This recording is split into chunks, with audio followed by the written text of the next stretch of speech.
Assalamualaikum warahmatullahi wabarakatuh, Pak Ib. Waalaikumsalam warahmatullahi wabarakatuh, Pak Putra. Bagaimana eh, kabarnya Pak Ib? Sehat Pak Ib? Alhamdulillah sehat, Pak Putra. Oh iya. Saya lihat kemarin Pak Ib update status di Facebook ya, Iya, tentang betul sekali, Pak Putra. tentang kegiatan di kelas ya Pak Ib. Iya, betul. Oh Itu iya. perlu kita upgrade itu. Oh iya. Menarik Pak Ib. Gini Pak Ib. Nah, kita hari ini mau bincang-bincang nih Pak Ib. Tapi sebelum kita bincang-bincang, saya mau tahu dulu. Kita mau bincang-bincang tentang apa hari ini Pak Ib? Mungkin bagusnya tentang permasalahan kita yang ada di kelas saja, Pak Putra. Soalnya kan banyak sekali masalah-masalah yang timbul saat kita mengajar di lokal mungkin, Pak Putra. Tuh. Jadi permasalahan di kelas ya Pak Ib Di ya. kelas, Pak Putra. Nah, sebelum kita mulai diskusi Pak Ib, nanti setelah kita diskusi, Pak Ib maunya dapat apa dari diskusi kita ini? Mungkin saya pengennya apa itu masalah itu apa solusi mungkin dan bagaimana strategi saya setelah kita diskusi ini, Pak Putra. Bagaimana langkah penyelesaiannya gitu. Penyelesaian masalah yang di kelas tadi ya Pak Ib ya. Nah, ya betul Pak Putra. Iya. Nah, sekarang ini Pak Ib, Ya, saya tahu nih Pak Ib ngajarnya di SLB. Kira-kira di kelas yang Pak Ib ajar ada kendala apa Pak Ib? yang pertama sekali Pak Putra kendalanya dari segi siswanya sendiri. Karena siswa saya yang ada di kelas itu kan bermacam-macam Pak Putra. Mulai dari keturunan intelektual atau tunagrahita, kemudian keturunan autis. Nah, di mana di setiap di setiap kelas saya itu ada 4 siswa, di mana setiap siswa itu memiliki karakter dan keunikannya mereka masing-masing. Jadi istilahnya pemberian pelayanannya tetap kita fokuskan kepada individualnya gitu Pak Putra. Oh gitu. Tadi kan Pak Ib mengatakan nih ada keunikan tersendiri siswa-siswanya. Ada yang menonjol nggak Pak Ib?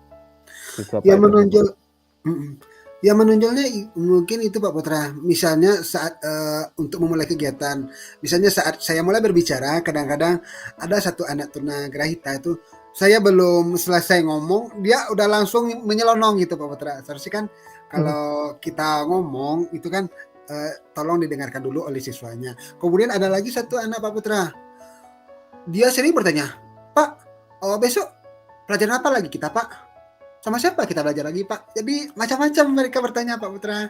Jadi istilahnya memang keunikan mereka itu berbeda-beda. Jadi istilah itu yang membuat saya harus banyak menguasai mereka gitu Pak Putra. Gitu ya Pak Ib ya. Jadi ada yang sering bertanya, ada yang lebih menonjol dari temannya ya Pak Ib ya. Iya betul Pak Putra. Iya. Dari penjelasan Pak Ib tadi, mengganggu nggak ketika Pak Ib mengajar di kelas? Hal-hal tersebut. Kalau untuk hal itu tuh iya Pak Putra, soalnya kan saya pernah nggak mengajar, saya belum menerangkan pembelajaran, kemudian saat saya menerangkan materi itu Pak Putra, seharusnya kan kalau saat saya menerangkan kan anak seharusnya diam dulu. Nah nanti setelah saya persilakan dulu, baru mereka misalnya untuk mengacungkan tangan untuk memberikan jawaban. Tapi dalam lokal saya ini, saya belum selesai lagi menerangkan, kemudian anak-anak saya itu ada yang langsung menyelonong kali Pak Putra, kadang ada yang langsung diam cuek aja kiri kanan gini gitu. Jadi emang harus macam-macam lah permasalahannya Pak Putra. Jadi agak wow lah gitu Pak Putra kan. Iya, macam-macam ya Pak Ib ya, namanya saja Macam-macam Pak Putra. Pak Ib di sekolah sekolah Luar luar biasa. biasa, anak-anak istimewa di situ semuanya Pak Ib. Iya betul, anak istimewa Pak Putra. Tadi kan Pak Ib bilang di awal Pak Ib mau dari percakapan kita ini maunya nanti Pak Ib bisa dapat strategi atau bagaimana solusi dari pembelajaran di kelas yang Pak Ib sampaikan tadi. Kira-kira Pak Ib punya apa? Punya kekuatan apa untuk menyelesaikan solusi tersebut? Apa kelebihan Pak Ib kira-kira? Begitu Pak Putra. Nah, kekuatan dan kelebihan yang saya punya itu yang pertama sekali Pak Putra, sebagai seorang guru kita harus menyadari dulu apa keunikan dan kelemahan dari peserta didik kita Pak Putra. Misalnya kadang-kadang kan kalau dahulunya kan istilahnya namanya kita harus membuat apa namanya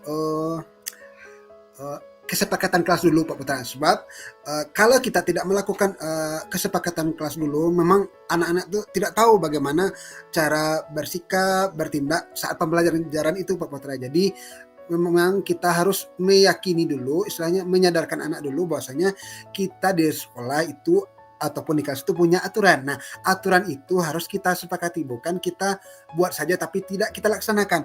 Nah, sebab kalau tidak kita laksanakan, jadi percuma saja kita membuat keyakinan kelas gitu Pak Putra.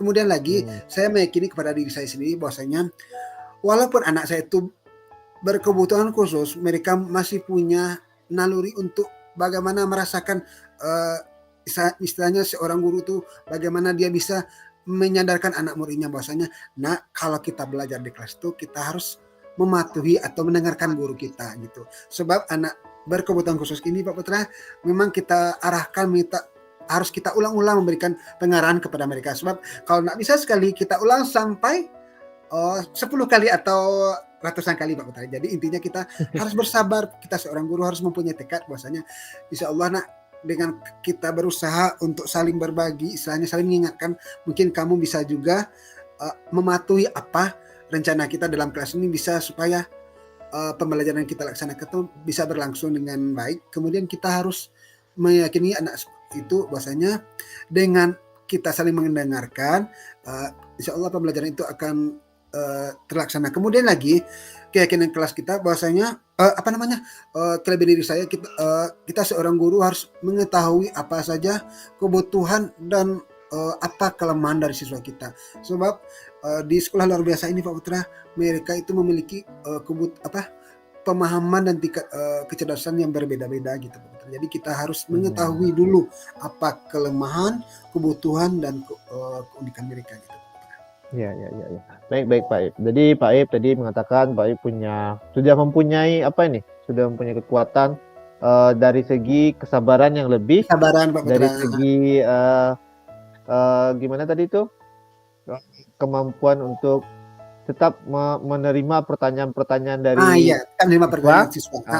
Dan Walaupun bagaimana pertanyaan itu agak berbeda gitu Pak Putra, tetap Iya, kita betul. terima gitu.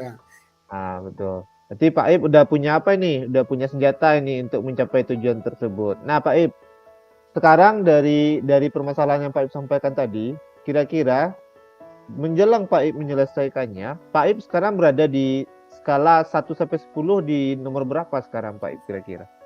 Kalau untuk skala itu mungkin saya masih tahap belajar ya Pak Putra. Mungkin kira-kira masih 5 lah Pak Putra. Soalnya kalau kita ambil yang tinggi itu mungkin belum maksimal kayaknya Pak Putra. Berarti di poin 5 Pak Ip ya? 5 Pak Putra. Ya, Pak Ip, bagaimana kira-kira rencana Pak Ip untuk menggeser skala Pak Ip di nomor 5 tadi dapat menjadi skala 7 atau skala 8? Apa rencana Pak Ip kira-kira?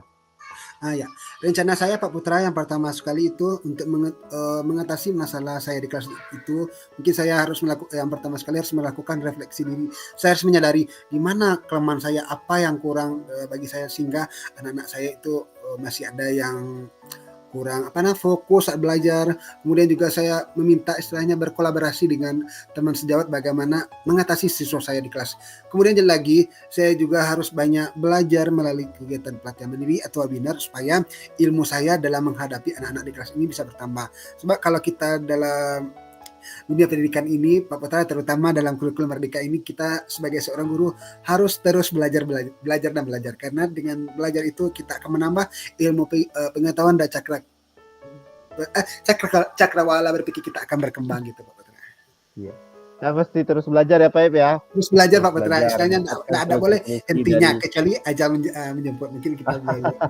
Ya, kecuali sudah sampai aja. Jadi kita terus belajar dari manapun kita akan terus belajar.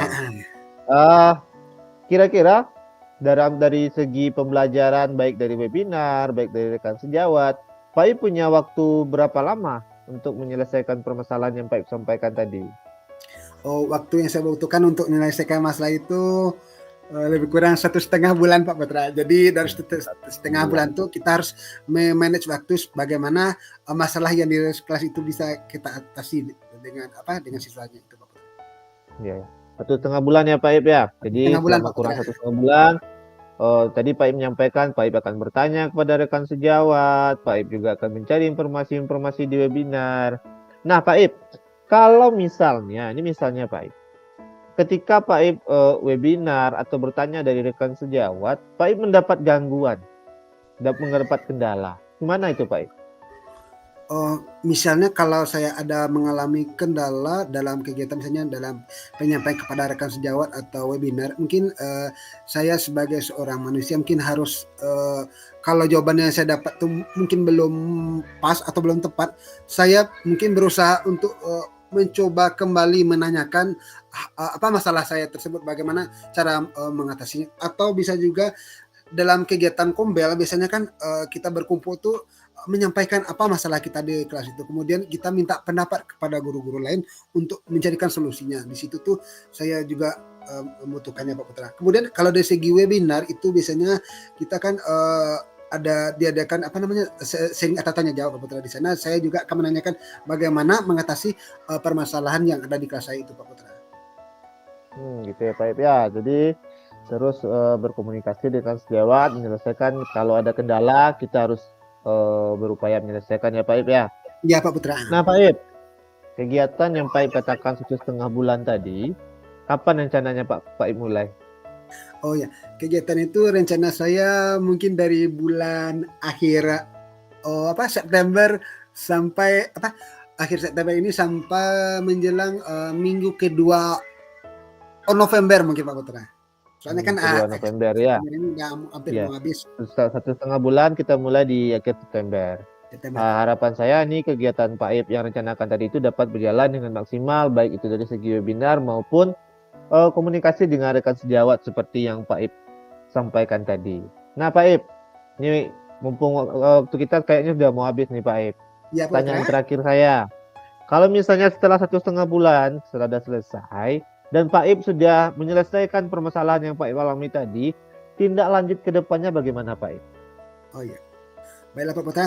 Nah, tindak lanjut dari kegiatan aksi tadi itu Pak Putra. Nah, misalnya setelah kegiatan saya lakukan tersebut, misalnya sudah berkonsultasi dengan teman sejawat, ikut kegiatan kombel, misalnya sudah ada peningkatan terhadap siswa saya tadi di kelas, misalnya nilainya sudah naik, saya istilahnya tidak boleh berhenti sampai di situ terus Pak Putra. Kita harus mengusahakan skala pencapaian kita itu bisa mencapai 10 dengan cara kita harus belajar dan belajar. Kemudian kita harus menggunakan teknik, media, dan metode yang baik untuk pembelajaran di kelas. Sebab anak-anak berkebutuhan khusus itu memang untuk hasil akademiknya memang agak sulit, cuman ada perubahannya sedikit itu merupakan hal yang luar biasa bagi kami guru-guru sekolah luar biasa Pak Putra. Sebab karena anak-anak kita ini bukan dituntut hanya akademik, tapi ada perkembangan yang sedikit Pak Putra. Misalnya tidak bisa di akademik, misalnya kita tunjukkan di segi keterampilan dan di segi bina diri untuk program khusus dia Pak Putra. Ya, luar biasa sekali Pak, luar biasa sekali. Benar seperti kata yang Mbak Ip katakan, kita jangan berhenti di angka 7 dan 8 ya Pak Ip. Kita Iya, harus Pak terus Putra. mencapai nilai 10. Betul sekali Pak Putra. Harus belajar Pak Ip, terus. iya, semangat terus belajar. Sepertinya waktu kita sudah habis ini Pak Ip. Saya doakan semoga rencana Pak Ip dapat berjalan lancar dan permasalahan yang Pak Ip alami dapat diselesaikan. Terima kasih ya Pak Ip. Ya, sama-sama Pak Putra. Assalamualaikum warahmatullahi wabarakatuh. Waalaikumsalam warahmatullahi wabarakatuh.